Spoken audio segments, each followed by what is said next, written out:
மரகத தமால மலர் மொட்டுகளை மொய்க்கின்ற பொன்னிற கருவண்டு போ மாதவன் மார்பினில் வாசம் புரிந்தங்கு மெய்சிலிர் பேற்றும் விழிகள் மரகத தமால மலர் மொட்டுகளை மொய்க்கின்ற பொன்னிற கருவண்டு போல் மாதவன் மார்பினில் வாசம் புரிந்தங்கு மெய்சிலிர் பேற்றும் விழிகள்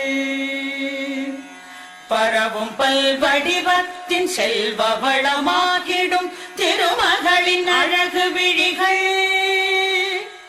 பறிவோடு அந்த இரு விழிகளின் கடை நோக்கு மங்களம் எனக் கருள்கவே.